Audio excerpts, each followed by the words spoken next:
All right, so I decided to do a live drawing of my sight measuring so that you guys can really understand what I mean.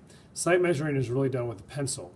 So when we're doing our angles, for instance, if this is our bird and we notice that halfway through that bird is where that line is for the wing, we might start with that halfway point. So if we want on our picture for our bird to go here to here, and we want our line, if we hold this straight, you can see that that line tilts just a little bit.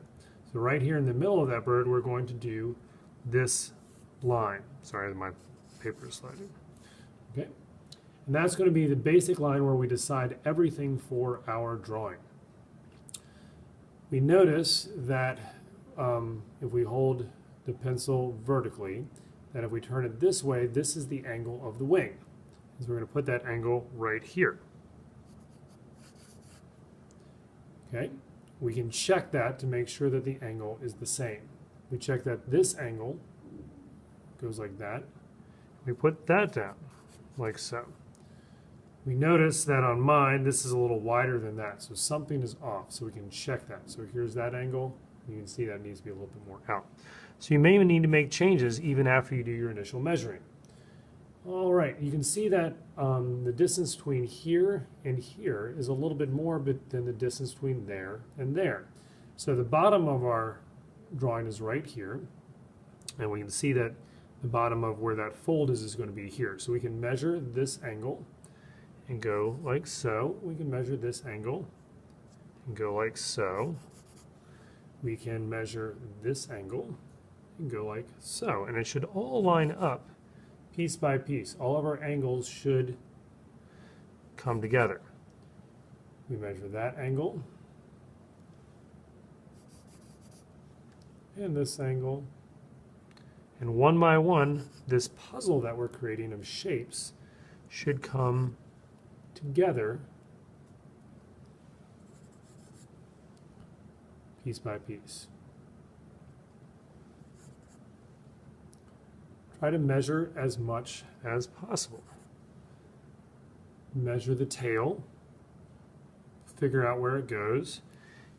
The other thing we can do is we can measure the angle between this wing and the tail, and we know exactly where it stops. So I've got that about right. If I had ended it there, you can see that my tail looks really short. This would be the angle, and we can see that that's wrong when we sight measure. So make sure that it goes all the way to where it's supposed to. All right, we can see that we measure here, and we can see where the upper wing goes. So the upper wing goes somewhere around here. We can see, oh, mess it all up.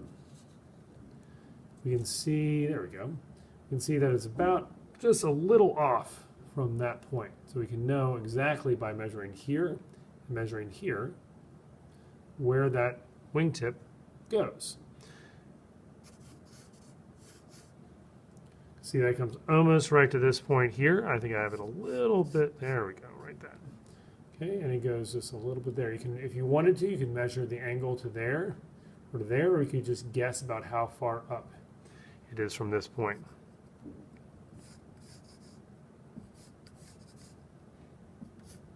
Now your lines should probably be pretty light, and if you want to make the lines for things that are in the background lighter, and the ones up front a little bit darker, you can see how this wing now looks a little bit farther back and this wing looks a little bit farther forward.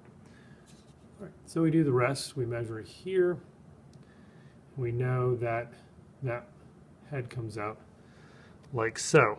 You can see that this one comes out a little bit higher, that comes out a little lower, comes right in the middle of that guy, and goes like so. We measure again the angle between those two. Figure out the angle here. You notice it goes a little bit further. Figure out the angle of the beak. All right. And the angle of the head. And you notice that this is actually, fold is there, so I had that a little bit off. This connects to that point, so we know that it goes from this point to this point. Sketch it lightly before, and then sketch a little bit darker when you have it right. This is still way dark, but it's just so you guys can see it. Now you can notice one thing that I see is that this here is thinner than it is over here. I'm going to check that angle, see what's wrong, and I'll notice that it does go a little bit more up, which makes that thickness a lot closer. All right, thank you all.